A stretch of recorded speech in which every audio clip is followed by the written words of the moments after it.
Hello. सुप्रभात भैया, सुप्रभात। सुप्रभात। I think I am live. Okay. Live हूं मैं। चलिए। सुबह सुबह सब अस्त व्यस्त हो जाता है, लेकिन कोई नहीं, हम फिलहाल टाइम पर हाजिर हैं। ओ, 5 मिनट लेट हूँ, सॉरी। सॉरी भाई, सॉरी। चलो वीडियो शेयर कराओ आज। और नमस्कार दोस्तों, मैं राहुल मिश्रा और मैं आप सभी का एक बार फिर से स्वागत करता हूं आपके अपने चैनल हॉलीवुड एसएससी एग्जाम में। और मैं लेकर आ गया हूं आपके लिए करंट अफेयर्स। वीडियो को कर दीजिए थोड़ा सा शेयर। आज के करंट अफेयर्स में क्या है, तारीख है 11 जनवरी और आज के इंपॉर्टेंट करंट अफेयर्स में सबसे पहले मैं आपको बता दूं, जय जवान जय किसान लाल बहादुर शास्त्री जी का नारा था। लाल बहादुर शास्त्री जी भारत के दूसरे प्रधानमंत्री थे और 11 जनवरी को ही उनका देहावसान हुआ था, इसलिए आज का जो दिन है वो लाल बहादुर शास्त्री जी की पुण्यतिथि के रूप में मनाया जाता है। इसके अलावा आज के हमारे हेडलाइन से पहले आपको याद रखना है कि आपको ज्वाइन कर लेना है रीडिंग बाय राहुल मिश्रा के नाम से एक टेलीग्राम ग्रुप, क्योंकि अगर आप ये ज्वाइन करेंगे तो मेरी सारी पीडीएफ आपको यहाँ पर मिल जाएंगी। पीडीएफ की लिंक आपको मिल जाएगी, क्लासेस कौन कौन सी होती रहती है वो आपको मिल जाएगा और सारी चीजें आपको मिल जाएंगी। और आई थिंक अब सब कुछ ठीक है, आवाज वगैरह आपको सही आ रही होगी। थोड़ा सा आवाज में मैंने देखा है माइक थोड़ा सा प्रॉब्लम कर रहा है, तो मैंने नया माइक मंगाया है। एक्चुअल में ये जो चीजें होती है ना, ये जो माइक है या कैप्चर डिवाइस है, ये इतना आसानी से मिलता नहीं है, इनको आपको अमेजन से ही ऑर्डर करना पड़ता है। जब आप अमेजन से ऑर्डर करते हैं तो आने में थोड़ा समय लग जाता है, तो बहुत जल्दी नया माइक भी आ जाएगा। बहुत खर्चा करवा रहे हो यार तुम लोग। इसके अलावा अगर आप रैंक बूस्टर बैच आपने ज्वाइन नहीं किया है तो एक सुनहरा मौका है ये बैच ज्वाइन करने के लिए। आप राहुल सर कोड यूज कर सकते हैं जिसपे आपको मैक्सिमम डिस्काउंट यहां पर मिल जाएगा। CBT2 के लिए ये बैच आप ज्वाइन कर सकते हैं। इसके अलावा आज का हेडलाइंस है कि 10 जनवरी को विश्व हिंदी दिवस मनाया गया। चीनी अंतरिक्ष यात्रियों ने किया पहला मैनुअल डॉकिंग प्रयोग। आज हम लोग देखेंगे ये मैनुअल डॉकिंग होता क्या है। चीन के चांगे 5 चंद्र अन्वेषी में चंद्रमा पर मिले पानी के सबूत। अरे छे, हमारा तो चंद्रयान पहुंचा ही नहीं है, मतलब पूरी तरह से सफल भी नहीं है। उसने पहले ही बता दिया था चंद्रमा में पानी है। ये चाइना वाले भी वहां तो टुकड़ा लेकर के आए, फिर बता रहे कि पानी है। चलिए इसके बारे में बातचीत करेंगे अपन। और भारत 2030 तक एशिया की दूसरी सबसे बड़ी अर्थव्यवस्था बन जाएगा, ऐसा IHS मार्केट का कहना है। CEBR ने कहा था 2031 में बनेंगे। केरल कला और शिल्प गांव ने जीता है एक अंतरराष्ट्रीय पुरस्कार क्राफ्ट की कैटेगरी में। भारत सुब्रमण्यम बने भारत के 73वें शतरंज ग्रैंड मास्टर। अरे छोटू, कितने साल का है ये? 14 साल का है, ग्रैंड मास्टर बन गया। और अपन देखो नौकरी के लिए ढूंढ रहे है ना। RBI के पूर्व गवर्नर अरिजित पटेल को नियुक्त किया गया AIIB का उपाध्यक्ष, एशियन इंफ्रास्ट्रक्चर इन्वेस्टमेंट बैंक। ये भागते ही रहते हैं, कभी इधर के कभी उधर के। उत्तर प्रदेश सरकार ने किया नेपाल सीमा के पास 4 गांवों को राजस्व गांव घोषित। भारत के पहले स्वदेशी विमान वाहक पोत विक्रांत का समुद्री परीक्षण शुरू हो गया है। विल स्मिथ को मिला किंग रिचर्ड के लिए पहला गोल्डन ग्लोब अवार्ड की घोषणा हो गई है। ये ऐसे अवार्ड पक्का एग्जाम में आएंगे। और मैक्सिम क्रेसी को हराकर राफेल नडाल ने जीत लिया है मेलबर्न खिताब। श्रीलंका ने भारत की सहायता से शुरू की लग्जरी ट्रेन सेवा। आहा, श्रीलंका वाले लाइन पर आ गए लग रहा। और अब बारी है प्रीवियस डे रिवीजन करने की, यानी कल हमने क्या पढ़ा था। कल हमने सबसे पहले जो पढ़ा था वो पहला जानकारी ये था कि प्रवासी भारतीय दिवस हर साल कब मनाया जाता है। तो प्रवासी भारतीय दिवस हर साल आपका 9 जनवरी को मनाया जाता है। इसके अलावा किस अंतरिक्ष एजेंसी ने अंतरिक्ष में दुनिया का सबसे शक्तिशाली टेलीस्कोप जेम्स ई वेब टेलीस्कोप तैनात किया है? तो वो है नासा। ब्राजील यूएई सहित कितने देश औपचारिक रूप से यूएनएससी में शामिल हो गए हैं? तो 5 देश जो हैं वो यूएनएससी में शामिल हो गए हैं। संघाई सहयोग संगठन के महासचिव के रूप में किसे नामित किया गया है? तो संघाई, तो ये हो गया झांगमिंग चाइनीज है। बच्चों के खिलाफ अपराध से निपटने के लिए स्कॉच पुरस्कार किसने जीता है? यह है forensic science laboratory. Forensic science का आपको पता ही है कि मान लीजिए बच्चों के खिलाफ कोई अपराध हुआ तो उसकी जांच वगैरह करने के लिए इस लेबोरेटरी ने यह पुरस्कार जीता है। इसके अलावा मैंने आपको बताया था इन्होंने तो सिल्वर कैटेगरी में पुरस्कार जीता है। एक चीज मुझे यह बता दो, मैंने कल आपको बताया था कि प्लेटिनम कैटेगरी में यह पुरस्कार किसने जीता है? प्लेटिनम कैटेगरी का स्कॉच पुरस्कार किसने जीता? मैंने कल बताया था। मैं मानता हूं कि कल वाला करंट अफेयर्स उतना देखने सुनने में उतना अच्छा नहीं रहा है, लेकिन कम से कम आप न्यूज तो पकड़ के चल ही सकते हैं। प्लेटिनम, ठीक है, बताइए बताइए। प्लेटिनम, प्लेटिनम अवार्ड किसको दिया गया था? ये दिया गया था उड़ीसा वाटर मैनेजमेंट डिपार्टमेंट को, याद आया? हाँ, उड़ीसा वाटर मैनेजमेंट, मैंने बाद में बताया था लास्ट में स्लाइड लगा करके, तो इसको थोड़ा सा ध्यान रखना। आगे 2020 के लिए तीसरे राष्ट्रीय जल पुरस्कार घोषित किए गए। सर्वश्रेष्ठ राज्य का पुरस्कार किसको दिया गया? ये दिया गया उत्तर प्रदेश को। सबसे राज्य का पुरस्कार कौन जीत गया? इस बार उत्तर प्रदेश जीत गया, याद रखा करो।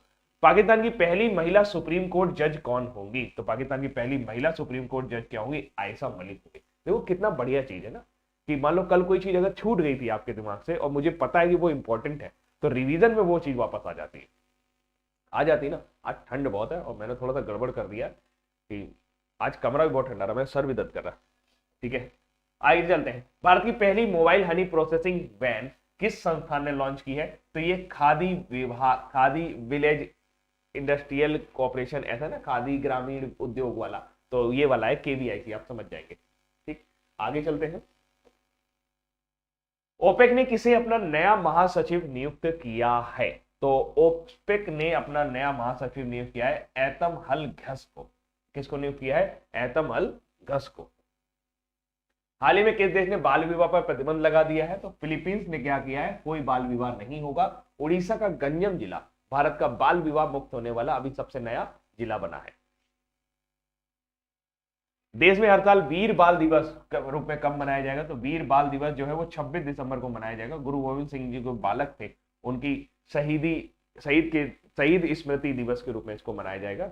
गुरु गोविंद सिंह जो सिखों के 10वें गुरु थे, उनके बालक थे, उनकी हत्या कर दी गई थी और शहीद हो गए थे एक तरह से। तो 26 दिसंबर को वीर बाल दिवस जो है वो हमारे प्रधानमंत्री ने कहा है कि प्रकाश पर्व जो है वो, प्रकाश पर्व वाले दिन घोषणा की उन्होंने कि 26 दिसंबर को हम लोग वीर बाल दिवस के रूप में मनाएंगे। चलो एक बार और शेयर कराओ सभी लोग। ई गवर्नेंस पर राष्ट्रीय सम्मेलन 2022 कहां आयोजित किया जाएगा? तो ई गवर्नेंस पर राष्ट्रीय सम्मेलन जो है वो तेलंगाना सरकार आयोजित कर रही है, हैदराबाद में इसको आयोजित किया जाएगा। तो ये थे हमारे कल के करंट अफेयर्स और अब बारी है आज के करंट अफेयर्स करने की। आज के करंट अफेयर्स करेंगे एकदम धमाकेदार तरीके से। उम्मीद करता हूं कि आज मेरा कैमरा मुझे धोखा नहीं देगा। प्लीज भगवान आज कुछ मत धोखे देना, क्योंकि बहुत मेहनत से ही करंट अफेयर्स आते हैं और उम्मीद करता हूं कि आपको मजा आ रहा होगा। सर वो यूपी का जो अवार्ड मिला है वो 2020 का है। हाँ, तो क्या हुआ? तीसरा है ना, तीसरा जल पुरस्कार। राम राम भाई, चल बेटा पढ़ाई कर। नाम तुम लोग के बड़े बढ़िया होते हैं। चलो आज की पहली जानकारी जो है वो ये है कि विश्व हिंदी दिवस जो है वो प्रतिवर्ष कब मनाया जाता है? विश्व हिंदी दिवस, देखो दो कंफ्यूजन हो जाते हैं, एक तो विश्व हिंदी दिवस हो जाता है और एक अपना राष्ट्रीय हिंदी दिवस हो जाता है। तो विश्व हिंदी दिवस जो है वो प्रतिवर्ष आपका मनाया जाता है 10 जनवरी को, और जो राष्ट्रीय हिंदी दिवस है वो मनाया जाता है 14 सितंबर को। तो भैया सर 10 जनवरी को क्यों मनाते हैं हम लोग विश्व हिंदी दिवस? देखो 10 जनवरी को 1975 को, बात है साल 1975 की। 1975 को नागपुर के महाराष्ट्र के नागपुर में, कहां पर? महाराष्ट्र के नागपुर में पहला विश्व हिंदी सम्मेलन करवाया था इंदिरा गांधी जी ने। किसने करवाया था? इंदिरा गांधी जी ने पहला विश्व हिंदी सम्मेलन करवाया था। इसकी याद में मनमोहन सिंह जी को लगा कि भाई कुछ करना चाहिए, तो 2003 से उन्होंने विश्व हिंदी दिवस की शुरुआत की थी। कब से शुरुआत हुई थी? 2003 से विश्व हिंदी दिवस की शुरुआत हुई थी। अब सर ये राष्ट्रीय हिंदी सम्मेलन क्या है? दोस्तों राष्ट्रीय हिंदी सम्मेलन जो है वो आपका प्रतिवर्ष 14 सितंबर को मनाया जाता है। कब मनाते हैं? 14 सितंबर को। राष्ट्रीय हिंदी दिवस जो है ये प्रतिवर्ष कब मनाया जाता है? ये 14 सितंबर को मनाया जाता है। क्यों मनाते हैं 14 सितंबर को? क्योंकि 14 सितंबर सन 1949 को, 14 सितंबर सन 1949 को हमारी जो संविधान सभा थी उसे ये एहसास हुआ कि हिंदी को राजभाषा का दर्जा दे देना चाहिए। तो उन्होंने संविधान के भाग 17 अनुच्छेद 339, संविधान के भाग 17 अनुच्छेद 339 में बोला कि हिंदी जो है वो भारत की या संघ की राजभाषा होगी और लिपि जो होगी वो देवनागरी होगी। ये बात कहां बोली गई है? भाग 17 संविधान के 343। अच्छा अब मुझे ये बताओ कि जो संविधान है उसमें कहीं पर 12 अनुसूची है ना, 12 अनुसूची, उसमें से कौन सी सूची ऐसी है जो भाषाओं से संबंधित है? तो जो सूची भाषाओं से संबंधित है वो है 8वीं अनुसूची। 8वीं अनुसूची में कितनी भाषाएं हैं? 8वीं अनुसूची में 22 भाषाओं का उल्लेख है। 8वीं अनुसूची में कितनी भाषाओं का उल्लेख है? 22 भाषाओं का उल्लेख है। शुरुआत में कितनी भाषा थी सर? शुरुआत में 14 भाषा थी और अंतिम समय यानी कि 2004 में 4 भाषा, मैथिली, संथाली, डोगरी और बोडो, मैथिली, संथाली, डोगरी और बोडो को 4 भाषाओं को जोड़ा गया था। ठीक है, अनुसूची 8, भाषा 22, पूरी जानकारी उपलब्ध। 10 जनवरी को क्यों मनाते हैं? क्योंकि पहला विश्व हिंदी सम्मेलन नागपुर महाराष्ट्र में हुआ था। डायरेक्ट क्वेश्चन है ये कि पहला विश्व हिंदी सम्मेलन कब हुआ था? 10 जनवरी 1975 को नागपुर महाराष्ट्र। राष्ट्रीय हिंदी दिवस क्यों मनाते हैं? राष्ट्रीय हिंदी दिवस इसलिए मनाते हैं क्योंकि 14 सितंबर 1949 को हिंदी को एक आधिकारिक भाषा का दर्जा प्राप्त हुआ था। ठीक है, इसको याद रखिएगा। आगे चलते हैं, आगे चलते हैं। ठीक है, तो ये भैया 10 जनवरी को हिंदी भाषा है और मैंने आपको ऑलमोस्ट सारी चीजें बता दी हैं। कुछ चीजें और जानने रह जाती हैं कि भैया सर पहला अंग्रेजी दिवस कब मनाया गया था? पहला अंग्रेजी दिवस हम लोग कब मनाते हैं? तो international English language day, international English language day, किसी को पता है? इंटरनेशनल इंग्लिश लैंग्वेज डे यानी कि आंग्ल भाषा दिवस, लैंग्वेज डे, आंग्ल भाषा दिवस कब मनाते हैं? अंग्रेजी दिवस कब मनाते हैं और संस्कृत डे कब मनाते हैं? World Sanskrit day, world Sanskrit day. कम से कम 2 भाषाओं तो याद होनी चाहिए, उर्दू ना भी याद हो तो चल जाएगा। The international English language day, international English language day आपको मनाया जाता है 23 अप्रैल को और ये मनाया जाता है 22 अगस्त को। ये कब मनाया जाता है? 23 अप्रैल को, 23 अप्रैल को, और ये मनाया जाता है 22 अगस्त को। अब इसमें से कुछ भी पूछ सकता है, और क्या पूछेगा? तो 10 जनवरी को हम लोग ये डिस्कस कर ही चुके हैं। अच्छा, एक चीज मैंने शायद गड़बड़ कर दी, यहाँ 2006 कर लीजिएगा, वहां 2003 बोला है शायद मैंने। हाँ, यहाँ पे 2006 कर लीजिएगा, माफी चाहूंगा। इतना डेटा होता है, मैं खुद स्किप करता हूँ बहुत सारा।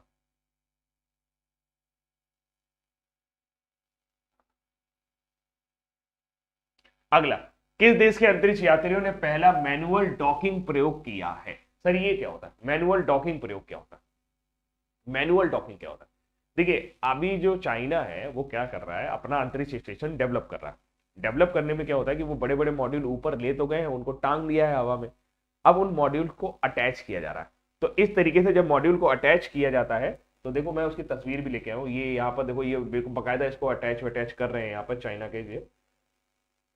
आप इसे देखिए, ये जो मॉड्यूल है, ये मॉड्यूल देखो जुड़ता हुआ जा रहा है उससे। ये से अटैचिंग जो होती है, इस तरह की अटैचिंग करने के लिए को ही कहा जाता है डॉकिंग प्रयोग। तो चाइना ने क्या किया है, इस तरीके का पहला डॉकिंग प्रयोग जो है वो अपने अंतरिक्ष स्टेशन पे कर दिया है। उसके अंतरिक्ष स्टेशन का नाम क्या है? तो यहाँ पर सही उत्तर वैसे तो हो जाएगा चाइना, और इसके अंतरिक्ष स्टेशन का नाम है तियांगोंग, तियांगोंग। उसके अंतरिक्ष स्टेशन का नाम क्या है? तियांगोंग। 9 जनवरी प्रवासी दिवस हो गया बेटा कल। तो देश के निर्माणाधीन अंतरिक्ष स्टेशन के कोर मॉड्यूल में 3 चीनी अंतरिक्ष यात्री पहली बार तियांझोउ 2 कार्गो क्राफ्ट के साथ मैनुअल रेंडरे और डॉकिंग प्रयोग किया है, सफलतापूर्वक पूरा कर लिया है। यानी कि चीन ने अपने उसको पार्ट को अटैच करना शुरू कर दिया। यहां से एक न्यूज ये बन सकती है कि चाइना में पहली बार किसी अंतरिक्ष यात्री में, महिला अंतरिक्ष यात्री को अंतरिक्ष में भेजा और उससे कहा जाओ बेटा अंतरिक्ष में टहलो। तो अंतरिक्ष में टहलने वाली पहली महिला अंतरिक्ष यात्री का नाम है वांग यापिंग। ये न्यूज अभी काफी चर्चा में थी। और जो 3 अंतरिक्ष यात्री वहां पर गए उनके भी नाम आप याद रखिए। नाम वैसे याद रखते हैं जैसा लगता है झींगा मछली है, झाई जिंगांग गुआंगफू और वांग यापिंग कार्गो क्राफ्ट संचालित करने के लिए मैनुअल टेली ऑपरेशन का उपयोग किया है। और ये जो तस्वीर आप देख पा रहे हैं ये है वांग यापिंग। वांग यापिंग जो है ये पहली चाइनीज वुमेन एस्ट्रोनॉट है जिन्होंने वॉक इन स्पेस किया है, और इस तरीके से उन्होंने चाइना के इतिहास में एक बड़ा नाम लिखा है। ठीक है, आगे चलते हैं। अच्छा, एक और चीज और जो आपकी चाइना से जुड़ी हुई है, चांगे 5 लैंडर जो था उनका गया था और वहां से चंद्रमा के नमूने लेकर के आया था। और चंद्रमा के जो नमूने लेकर के आया था वो कितने किलो लेकर के आया था? ध्यान रखिएगा, वो 1731 ग्राम लेकर के आया था। कितना ग्राम लेके आया था? 1731 ग्राम लेकर के आया था। अच्छा, यहाँ पे चंद्रमा से जुड़ी हुई बात याद आती है, हमने भी तो चंद्रयान भेजा था। हमने चंद्रयान कब भेजा था? ध्यान रखिएगा, हमने चंद्रयान 2 जो भेजा था वो भेजा था 22 जुलाई 2019 को। कब भेजा था? 22 जुलाई 2019 को। इसका वजन कितना था? 3850 किलोग्राम इसका वजन था। इसका वजन कितना था? 3850 किलोग्राम इसका वजन था जो हमने अपना चंद्रमा पर भेजा था। और इसने भी पता लगाया था कि चंद्रमा पर पानी है। अब इन्होंने भी पता लगा लिया, तो इन्होंने बताया कि चंद्रमा पर है तो पानी। उन्होंने वहां पर उनको एक रॉक नजर आई थोड़ी सी, इस रॉक को देखा तो पता चला इसमें बहुत कम पानी है। इतना कम पानी है कि आप समझो 120 ग्राम पानी है 1 टन में, उससे भी कम। यानी कि ये पूरी तरीके से शुष्क है। हाँ, वाटर मॉलिक्यूल जरूर यहां पर मिले हैं लेकिन चंद्रमा पर पानी है, ये सबसे पहले पता लगाया था नासा के सोफिया ने। ये किसने पता लगाया था? नासा के सोफिया ने ये बात सबसे पहले पता लगाई थी। चाइना की बात करें तो चाइना की राजधानी आप सभी जानते हैं कि बीजिंग है। और चाइना के जो वर्तमान समय में राष्ट्रपति हैं शी जिनपिंग है। चाइना में जो लैंग्वेज बोली जाती है वो कौन सी बोली जाती है? मंदारिन बोली जाती है। चाइना की करेंसी क्या है? चाइना की करेंसी है रेन मिनबी। रेन मिनबी चाइना की करेंसी क्या है? रेन मिनबी। और युआन भी चलती है। इसके अलावा चाइना की जो सबसे ऊंची चोटी है वो है गासेर ब्रह्म। अगर आप तिब्बत को चाइना का पार्ट ना माने तो माउंट एवरेस्ट को हटा सकते हैं। माउंट एवरेस्ट के बाद गासेर ब्रह्म जो है वो चाइना की सबसे बड़ी चोटी है। और चाइना की जो सबसे लंबी नदी है वो है यांगशी नदी। चाइना की जो सबसे लंबी नदी है वो है यांगशी नदी। ठीक है, हाँ जी। चलते आगे चलते हैं। अगली जानकारी, आईएचएस मार्केट लिमिटेड के रिपोर्ट के अनुसार भारत कब तक एशिया की दूसरी सबसे बड़ी अर्थव्यवस्था बन जाएगा? एक मिनट, एशिया की दूसरी सबसे बड़ी, इसका मतलब चाइना के बाद भी कोई है? जी हाँ, अभी वर्तमान समय में एशिया की सबसे बड़ी अर्थव्यवस्था चाइना है। चाइना के बाद जापान का नंबर आता है। और ये रिपोर्ट ये कहती है, कौन सी report? IHS market report. IHS market report ये कहती है कि 2030 तक भारत एशिया की दूसरी सबसे बड़ी अर्थव्यवस्था और विश्व की तीसरी सबसे बड़ी अर्थव्यवस्था बन जाएगा। ये आंकड़ा सीईबीआर जो कि आपका इकोनॉमिक एंड बैंकिंग रिसर्च का संस्था है, उसके आंकड़े से एक साल पहले का है। उन्होंने कहा था कि 2031 तक हम बनेंगे जाके। तो फिलहाल राइट आंसर ये है कि 2030 तक भारत विश्व की एशिया की दूसरी सबसे बड़ी अर्थव्यवस्था बन जाएगा और विश्व की तीसरी सबसे बड़ी अर्थव्यवस्था बन जाएगा। तो आईएचएस मार्केट लिमिटेड की रिपोर्ट के अनुसार भारत 2030 तक एशिया की दूसरी सबसे बड़ी अर्थव्यवस्था बन जाएगा।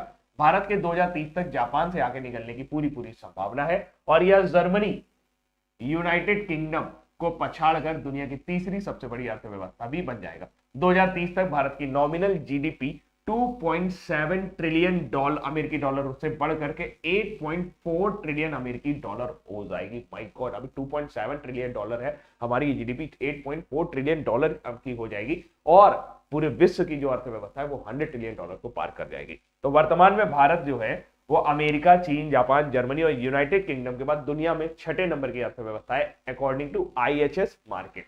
लेकिन सीईबीआर का आंकड़ा अभी ये कहता है कि भारत अभी चल रहा है 7वें नंबर पर और भारत 2022 में आ जाएगा 6ठे नंबर पर, 2026 में 5वें नंबर पर और 2031 में हम तीसरे नंबर की अर्थव्यवस्था बन जाएंगे। जबकि चाइना जो है वो यूएस को पछाड़कर 2031 तक पहले नंबर की अर्थव्यवस्था बन जाएगा और यूएस जो है वो दूसरे नंबर की अर्थव्यवस्था पर खिसक जाएगा। ये आंकड़ा सीईबीआर का है।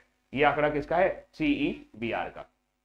ये आंकड़ा किसका है? Centre for economic and business research का। Centre for economic and business research के इस आंकड़े के मुताबिक ये मामला आपका चल रहा है। अब थोड़ा सा हम लोग ये देख लेते हैं कि भाई वर्तमान समय में जीडीपी का जो हमारा फोरकास्ट है वो क्या क्या है। जैसे सबसे पहले फिक्की ने जो जीडीपी का आंकड़ा दिया है भारत का, वो दिया है आपका 9.1%। इसके बाद वर्ल्ड बैंक की बात कर लेते हैं हम लोग। वर्ल्ड बैंक ने बोला है कि जो भारत की जीडीपी 2021-22 में रहने वाली है वो 8.3% रहने वाली है।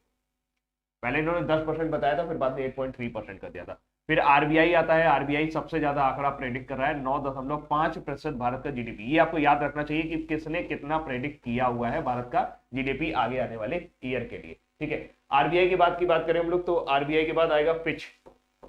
ये रेटिंग मैंने आपको पहले भी कराई है। पिच जो है, पिच की रेटिंग जो है वो 8.4% है। पिच के बाद गोल्डमैन को ले लेते हैं। गोल्डमैन सैस, ये भी एक क्रेडिट रेटिंग एजेंसी है। इसके मुताबिक भारत का जो जीडीपी रहने वाला है वो 9.1% रहने वाला है। और गोल्डमैन के बाद हम लोग नैस्कॉम ले लेते हैं। नैस्कॉम की हेड कौन है? रेखा मेनन अभी बनाई गई है। तो नैस्कॉम के मुताबिक जो इसका जीडीपी आंकड़ा है वो 8.5% रहने वाला है। इसके अलावा एडीबी बैंक यानी Asian development bank, Asian development bank के मुताबिक जो हमारा आंकड़ा रहने वाला है वो आपको 7.5% है। वो कितना है? 7.5% यहाँ पर आंकड़ा रहने वाला है। तो पिच का 9.1% है। वर्ल्ड बैंक के मुताबिक 8.3% है। पहले 10% फोरकास्ट किया था, बाद में बदल दिया था इन्होंने। आरबीआई ने 9.5% सबसे मैक्सिमम बताया है। पिच की रेटिंग के मुताबिक 8.4 है। गोल्डमैन के मुताबिक 9.1 है। नैस्कॉम की जो है वो 8.5 है और एडीबी एशियन डेवलपमेंट बैंक का 7.5% है जीडीपी का आंकड़ा। तो ये आप जरूर याद रखिए और इसको नोट करके रखिए। ठीक है, फिक्की की स्थापना 1927 में घनश्याम दास बिरला ने महात्मा गांधी जी के कहने पर की थी। बहुत बढ़िया। फिक्की के चेयरमैन बनाए गए अभी? नहीं, कौन बनाए गए? अभी फिक्की के चेयरमैन बनाए गए। तुमने फिक्की छेड़ दिया तो मुझे याद आ गया। अभी मुश्किल से मुझे लगता है कि 15 दिन पहले ही फिक्की के नए चेयरमैन बनाए। बताइए। चलो भाई एक बार शेयर कराओ इसको सभी लोग। ठीक, अच्छा, अभी इंडेक्स की बात करें तो अभी हाल फिलहाल जो जो इंडेक्स है उनको देख लेते हैं। जैसे नीति आयोग का चौथा हेल्थ इंडेक्स है, उसमें किस राज्य ने टॉप किया? केरल ने टॉप किया, और यूपी जो है वो अपना बॉटम पे रहा। चौथा हेल्थ इंडेक्स, स्वास्थ्य सूचकांक, ठीक है। स्वास्थ्य से जुड़ी हुई दो चीजें और है मेरे पास, ग्लोबल फूड सेफ्टी इंडेक्स, वैश्विक खाद्य सुरक्षा सूचकांक, भारत का रैंकिंग 71 है। Global health security index, global यानी वैश्विक स्वास्थ्य सुरक्षा सूचकांक, इसमें भारत का रैंकिंग 66 है। दोनों में कंफ्यूज मत होना, मैं बड़ा कंफ्यूज हो जाता हूं। मैं फूड सिक्योरिटी और हेल्थ सिक्योरिटी में भूल जाता हूं कि फूड सिक्योरिटी क्या था। तो भैया फूड जो है वो देखो, हेल्थ सिक्योरिटी, फूड हमारा थोड़ा सा रैंक खराब है, तो हेल्थ सिक्योरिटी में भी हमारी रैंक खराब है। तो 71 और 66, इसको जरूर याद रखिएगा। पावर्टी, हाँ वेरी गुड, संजीव मेहता, क्या बात है मेहता साहब, क्या बात है, अच्छा आ गया यार, तुम लोग कहां से करंट अफेयर्स पढ़ते हो, एकदम सब पढ़ा, सब आता है तुमको। इसके अलावा पावर्टी इंडेक्स देखो, ये देखो पूरा ललिया गया है बिहार, एकदम कायदे से ललियाया हुआ है। तो अभी देखा जाए तो भारत में सबसे ज्यादा गरीब लोग जो हैं वो कहां पे रह रहे हैं? बिहार में रह रहे हैं। और सबसे अमीर जो लोग रह रहे हैं वो केरला में रह रहे हैं, यहां पर देखो। तो सबसे ये याद रखिएगा, ये भी नीति आयोग का इंडेक्स था जो पावर्टी इंडेक्स था। इसके अलावा एसडीजी अर्बन इंडेक्स आया था। यार ये जूम कैसे होता है?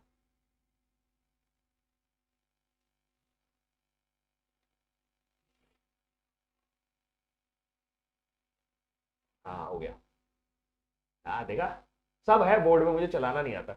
ये एसडीजी इंडेक्स, अर्बन इंडेक्स आया था, शहरी अर्बन इंडेक्स। इसमें किस जिले ने टॉप किया था, किस सिटी ने टॉप किया था? शिमला ने टॉप किया था। सेकंड नंबर पे कोयम्बटूर था, थर्ड नंबर पे चंडीगढ़ था। इसको याद रखिएगा। 56 अर्बन एरिया लिए गए थे, 77 इंडिकेटर थे, 46 टारगेट थे। एसडीजी अर्बन इंडेक्स, ये याद रखिएगा, नीति आयोग का ये भी था। ये इंडो जर्मन एक कंपनी थी, उसको मिला करके उन्होंने शुरू किया था। तो शिमला, एसडीजी अर्बन इंडेक्स पहला जारी हुआ है, ध्यान रखिएगा। अर्बन इंडेक्स की बात कर रहा हूं मैं, ठीक। इसके बाद हम लोग बात करते हैं, इधर आओ। हाँ, इसके बाद हम लोग यहाँ पे बात करते हैं, एशिया पावर इंडेक्स में इंडिया का रैंकिंग कितना है? चौथा है। ध्यान से समझिए, यानी कि एशिया में जो प्रभुत्व है वो इंडिया का चौथे नंबर पर प्रभुत्व। इसके बाद बात करें लिविंग इंडेक्स की, बात करें तो तेल अवीव, यानी कि विश्व का सबसे महंगा शहर आपको तेल अवीव मिलेगा। वहां पे जाएंगे तो आप रह ही नहीं पाएंगे, मतलब बहुत महंगा। नीति आयोग की पॉवर्टी इंडेक्स में बिहार पूरेस्ट था। शिमला ने टॉप किया था आपका इनॉग्रल एसडीजी अर्बन इंडेक्स में। आंध्रा ने टॉप किया है स्मार्ट पुलिसिंग इंडेक्स में। आईक्यू एयर क्वालिटी इंडेक्स में दिल्ली, कोलकाता, मुंबई, ये शीर्ष 10 देशों में सबसे खराब सिटी है पॉल्यूशन के मामले में। क्लाइमेट चेंज परफॉर्मेंस इंडेक्स में इंडिया का रैंकिंग 10 था। इसके अलावा नेशनल लॉजिस्टिक इंडेक्स रिलीज हुआ, जिसमें गुजरात ने टॉप किया था। जिसमें किसने टॉप किया था? गुजरात ने टॉप किया था। अच्छा, गुजरात ने अभी हाल ही में एक और इंडेक्स में टॉप किया है, और वो है गुड गवर्नेंस इंडेक्स, है ना। गुड गवर्नेंस इंडेक्स गुजरात ने किसमें टॉप किया है? गुड गवर्नेंस इंडेक्स में भी अभी हाल ही में टॉप किया है। ये भी अभी आपका जारी किया गया था, ठीक। इसके बाद अगर हम लोग बात करें global drug policy index, India का रैंकिंग 18वां है। मैं बार बार इसलिए बताता रहता हूं ताकि आपको याद रहे। पब्लिक अफेयर इंडेक्स, केरला ने टॉप किया था गवर्नेंस परफॉर्मेंस के मामले में। कर्नाटक ने टॉप किया स्टेट एनर्जी इफिशियंसी इंडेक्स में। इंडिया का रैंकिंग 79 आया वर्ल्ड जस्टिस रिपोर्ट लॉ में, और वर्ल्ड टैलेंट रैंकिंग में इंडिया का रैंकिंग 56 है। ये पिछले 3 महीने के दौरान जो भी आपके इंडेक्स जारी हुए वो सारे के सारे यहाँ पर है। आगे चलते हैं। अब ये एक नया अवार्ड आया है कि सर्वश्रेष्ठ शिल्प गांव के लिए 2021 का अंतरराष्ट्रीय शिल्प पुरस्कार किसे जीता। तो मुझे नहीं लगता कि वो आपसे केरला वाले पूछेंगे, वो आपसे पूछेंगे आर्टिशन ऑफ द ईयर का खिताब किसने जीता। आर्टिशन ऑफ द ईयर का खिताब किसने जीता। जो भी मेरे दोस्त पीएससी वगैरह की तैयारी कर रहे हैं वो इस क्वेश्चन को ध्यान से समझिए। आर्टिशन ऑफ द ईयर का खिताब जीता है मुबारक खत्री ने। किसने जीता है? मुबारक खत्री ने।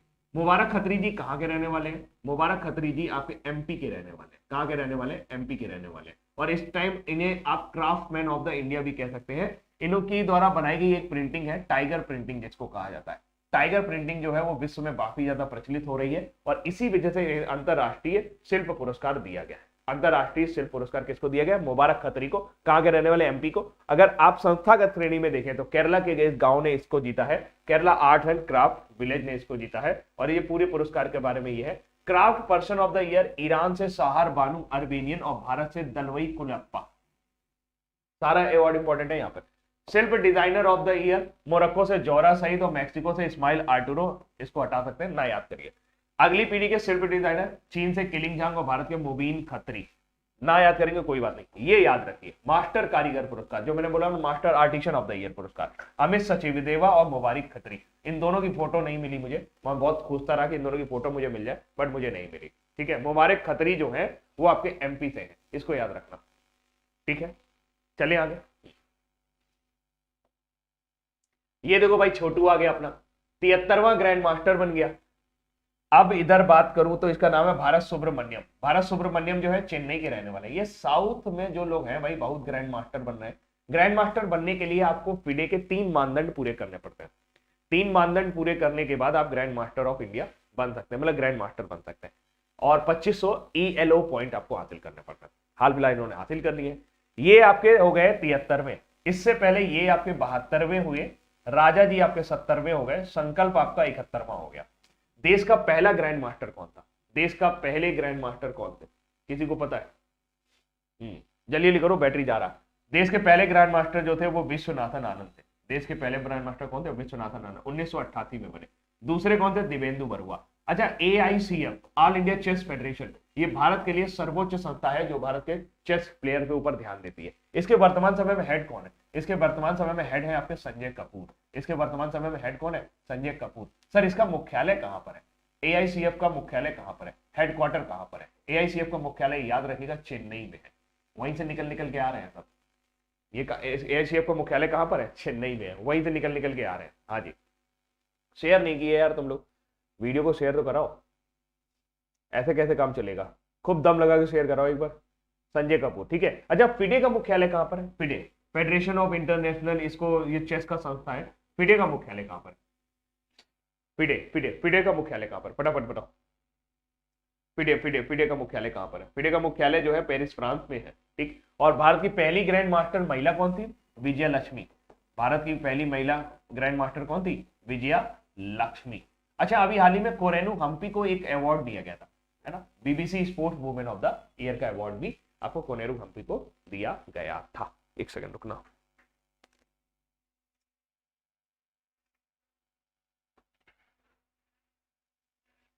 ठीक, तो ये हो गए आपके ग्रैंड मास्टर।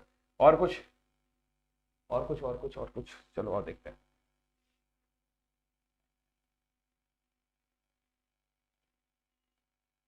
73वें ग्रैंड मास्टर हो गए, इनका भी हो गया, विजय लक्ष्मी भी आपको बता दिया। और कुछ रह गया? अच्छा, पहला राजीव गांधी खेल रत्न पुरस्कार किसको मिला था? विश्वनाथन आनंद को मिला था। आगे, एशिया इंफ्रास्ट्रक्चर इन्वेस्टमेंट बैंक के वाइस प्रेसिडेंट के तौर पर किसे नियुक्त किया गया है? तो ये है भैया हमारे अरिजीत पटेल। अरिजीत पटेल जो है वो रिजर्व बैंक ऑफ इंडिया के 24वें गवर्नर रहे। कौन से गवर्नर है? रिजर्व बैंक ऑफ इंडिया के वो 24वें गवर्नर रहे। अच्छा, ये विजयपाल शर्मा का नाम यहाँ पे लिखा हुआ है। विजयपाल शर्मा कौन है? देखो, जी अशोक कुमार तो मुझे याद आ रहा है कि जी अशोक कुमार जो है वो आपके national clean Ganga mission, national clean Ganga mission के हेड बनाए गए। शेफाली वर्मा को अभी बैंक ऑफ बड़ौदा ने क्या कर दिया? अपना ब्रांड एम्बेसडर बना लिया। अरिजीत पटेल तो हमारे सामने है। यहाँ पर एक विजयपाल शर्मा है। विजयपाल शर्मा जो है वो CACP के दूसरे कार्यकाल के लिए चुने गए। Commission for agriculture cost and price, यानी कि जो आपके कृषि के आपके मिनिमम सपोर्ट प्राइस को डिटेक्ट करेगा, वो जो लागू करेगा, उसकी कमेटी के हेड बनाए गए। कौन है? विजयपाल शर्मा। इनका दूसरा कार्यकाल है, ठीक, याद रखिएगा। हाँ, बहुत बढ़िया। तो जी अशोक कुमार जो है गंगा मिशन के हो गए, ये 24वें आपके गवर्नर थे। अब 25वें वर्तमान समय में शक्तिकांत दास जी चल रहे हैं। AIIB के वाइस प्रेसिडेंट नियुक्त किए गए। कितने वाइस प्रेसिडेंट होते हैं? 5 वाइस प्रेसिडेंट होते हैं। AIIB क्या है सर? ये एशियन इंफ्रास्ट्रक्चर इन्वेस्टमेंट बैंक है। एशिया इंफ्रास्ट्रक्चर AIIB जो है, इसने अभी हाल ही में 356 मिलियन $US जो है वो चेन्नई मेट्रो को दिए। किसको दिए? चेन्नई मेट्रो को दिए। और बहुत सारा लोन ये जो है ये पास कर रहे हैं। ये अभी चर्चा में था इसी वजह से। अब ये किसका स्थान लेने वाले हैं? ये डीजे पंडियन का स्थान लेने वाले हैं। किसका स्थान लेने वाले हैं? डीजे पंडियन का ये स्थान लेने वाले हैं। AIIB की बात की जाए तो इसका मुख्यालय बीजिंग चाइना में है। वर्तमान समय में इसको 105 मेंबर कंट्री जो है वो इसके सदस्य हैं। और इसके जो हेड है वो है जिम लिक्वान जो है ये आपके चाइना के फाइनेंस मिनिस्टर है। वही इसके वर्तमान समय में प्रेसिडेंट है। वही इसके क्या है? वर्तमान समय में प्रेसिडेंट है। वो वर्तमान समय में इसके क्या है? प्रेसिडेंट है। किसके? AIIB के। मुख्यालय कहां पर है? बीजिंग चाइना में है। 105 मेंबर कंट्री है, 104 यहाँ पे नहीं है, एक मेंबर और बढ़ गया है, 105 मेंबर कंट्री है। और ये 2016 में स्थापित किया गया था। ये कब स्थापित किया गया था? 2016 में स्थापित किया गया था। Overdraft saving the idea of India, very good. ये अरिजीत पटेल की बुक है, बहुत अच्छे। ये किसने बताया मुझे? रवि कुमार ने, बहुत बढ़िया रवि। ओवरड्राफ्ट जो है सेविंग द, अभी ये पुस्तक आई थी, ओवरड्राफ्ट सेविंग द इंडिया, ये पुस्तक किसकी है? ये अरजित पटेल की पुस्तक है। आगे चलते हैं। उत्तर प्रदेश सरकार ने जिले में नेपाल से स्थित कितने गांवों को राजस्व गांव घोषित किया है? फिलहाल उन्होंने 4 गांवों को राजस्व गांव घोषित किया है। सर ये राजस्व गांव क्या होते हैं? देखिए कई सारी ऐसी जमीनें होती हैं जहां पे जनजातियां निवास करते हैं, और ऐसे में उन जमीनों को वन भूमि घोषित कर दिया गया। और जब उन्हें वन भूमि घोषित कर दिया गया है तो उसमें समस्या ये है कि उनमें सरकारी आवास नहीं बनाए जा सकते, वहां पे डेवलपमेंट के काम नहीं हो सकते, तो ऐसे गांवों को राजस्व गांव घोषित किया जाता है। और इस हाल फिलहाल उत्तर प्रदेश ने 4 गांवों को राजस्व गांव घोषित किया है जो आपकी नेपाल सीमा के बॉर्डर से लगे हुए हैं। और ये किस तहसील में आएंगे? ये मिहिनपुरवा तहसील में आएंगे। भवानीपुर, तेड़िया, ढाकिया और बिछिया है, ये सारे के सारे वतांगिया जनजाति के गांव हैं। वतांगिया जनजाति ऐसी जनजाति को बोला जाता है जिनको उपनिवेश काल यानी अंग्रेजों के समय में म्यांमार से यहाँ पर पेड़ों के लगाने के लिए और इस तरह के काम करने के लिए वहां पर बसाया गया था। तो एक तरह से ये वन भूमि थी, मतलब ये एक जंगल था, अब इनको गांव में कन्वर्ट किया जा रहा है। तो ये कौन कौन से गांव है याद रखिएगा, ये मेहनापुरवा तहसील है, गांव में नेपाल की सीमा से लगे हुए हैं। तो फिलहाल भवानीपुर, तेड़िया, ढाकिया और बिछिया, ये 4 गांव जो है उसमें क्या कर दिए गए? राजस्व गांव में कन्वर्ट कर दिए गए। एक छोटी सी परिभाषा आपको याद रखनी है, बाकी आपको जो बहुत ज्यादा डिटेल में नहीं जाना है। उत्तर प्रदेश की बात करें तो 3rd वाटर अवार्ड में आपका यूपी ने टॉप किया है। इंडिया का लॉन्गेस्ट एक्सप्रेस वे जो है गंगा एक्सप्रेस वे है, जिसको अभी हाल ही में हमारे प्रधानमंत्री नरेंद्र मोदी जी ने इनॉग्रेट किया। वाराणसी जो है ये देश का पहला ऐसा जिला है जहां पर आपको ट्रांसपोर्ट के लिए यानी पब्लिक ट्रांसपोर्ट के लिए रोपवे सर्विस मिल जाएगी। क्या मिल जाएगी? रोपवे सर्विस मिल जाएगी। अलीगढ़ का नाम बदलकर इन्होंने हरिगढ़ कर दिया है। कंगना रनावत को इन्होंने 1 डिस्ट्रिक्ट 1 प्रोडक्ट का ब्रांड एम्बेसडर बनाया है। उत्तर प्रदेश की बात की जाए, और तो बहुत सारी चीजें हमने पढ़ी हुई है। उत्तर प्रदेश की बात की जाए तो कैपिटल सिटी लखनऊ है, योगी आदित्यनाथ सीएम है, पहले सीएम गोविंद बल्लभ पंत थे, गवर्नर आनंदीबेन पटेल है, पहली गवर्नर सरोजिनी नायडू थी। कुल मिलाकर 15 आपको वाइल्ड लाइफ सेंचुरी और नेशनल पार्क देखने को मिल जाएंगे। सर्वाधिक जिले आपको मिलेंगे, 75 जिले यहाँ पर है, 80 लोकसभा सीटें हैं, 31 राज्यसभा सीटें हैं। एनिमल की बात करें तो 12 सिंगा जो है वो स्टेट एनिमल है। बर्ड की बात करें तो सारस क्रेन, फ्लावर की बात करें तो पलाश, और ट्री की बात करें तो अशोक। इसको याद रखिएगा। और यहीं पर कहीं आपको मिलेगा कहा गया कहा गया कहा गया कहा गया कहा गया कहा गया कहा गया है, हाँ ये है भाई कानपुर, और यहीं से मैं लाइव हूं, मैं यहीं से लाइव हूं।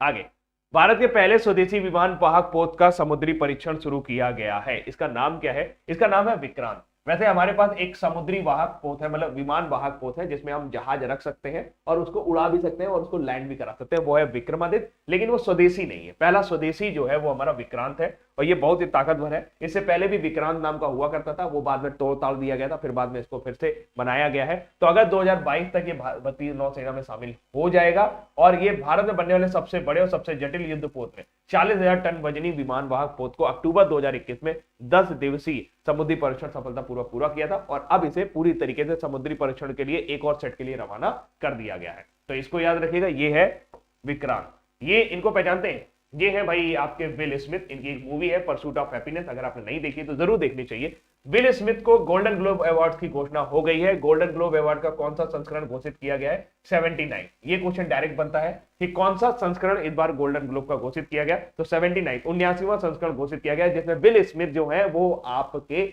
एक्टर ऑफ द ईयर बने हैं, यानी कि बेस्ट एक्टर बने हैं। इसके अलावा और इनको ये अवार्ड किंग रिचर्ड नाम की मूवी के लिए दिया गया है, किंग रिचर्ड नाम की मूवी के लिए दिया गया है। बाकी की लिस्ट यहां पर है। Best film in drama category the power of the dog, best film in musical category best side story, best director Jane Campion power of the dog के लिए, best actor drama Nicole Kidman, जो तस्वीर आप देख पा रहे हैं वो निकोल किडमैन है ना, और best actor in drama Will Smith King Richard के लिए, बेस्ट एक्ट्रेस म्यूजिकल कैटेगरी के लिए Rachel Zegler, best actor musical and comedy के लिए एंड्रू गारफील्ड, और best supporting actress Ariana DeBose, और बेस्ट सपोर्टिंग एक्टर आपके कोल स्मिथ जो है McPhee the power of the dog के लिए। तो आपको क्या याद रखना होगा? बेस्ट फिल्म याद रखना होगा the power of dog, best actor याद रखना होगा विल स्मिथ, बेस्ट एक्ट्रेस याद करना होगा Nicole Kidman, and best director भी आपको याद रखना होगा जेन चैंपियन, क्योंकि ये पूछा जा सकता है। और कौन सा संस्करण था ये याद रखना है।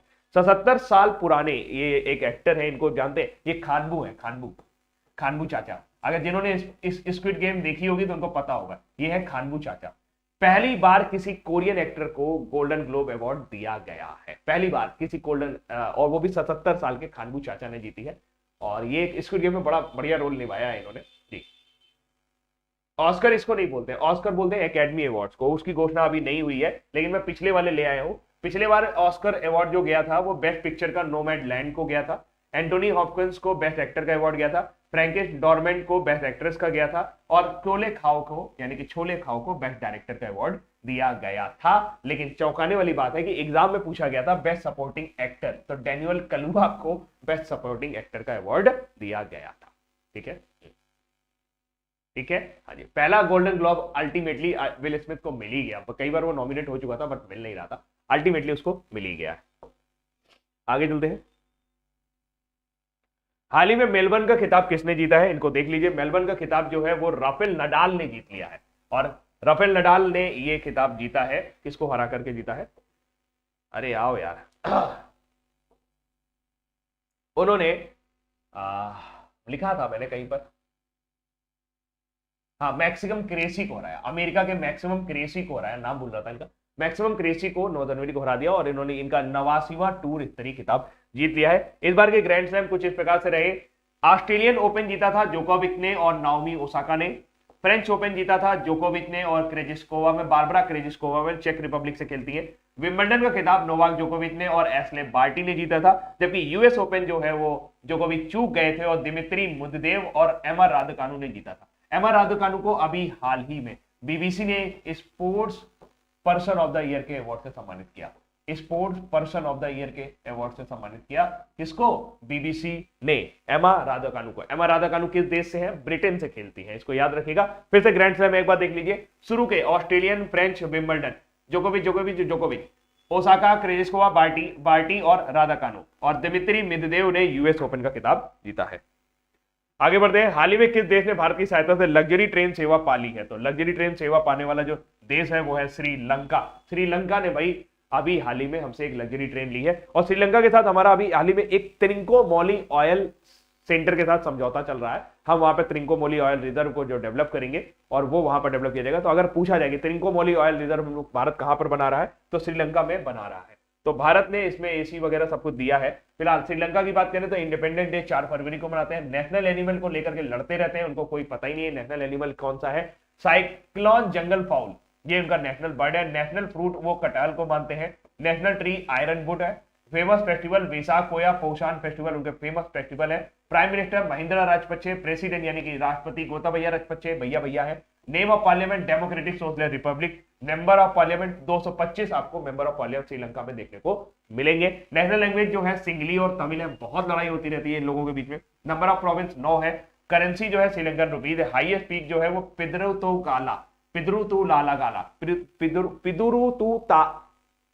पिदुरुता लगाला, ठीक है। लॉन्गेस्ट रिवर है महावेली गंगा, और नेशनल गेम जो है वो है वॉलीबॉल। श्रीलंका की 2 राजधानियां हैं, कोलंबो और श्री जयवर्धनपुरे कोट्टा। तो त्रिंकोमोली ऑयल रिजर्व, और अभी हाल ही में हमने दी उसको एक लग्जरी ट्रेन। अब बारी है आज के वन लाइनर करने की, फटाफट से कर लेते हैं। किस विश्व हिंदी दिवस प्रतिवर्ष कब मनाया जाता है? 10 जनवरी को।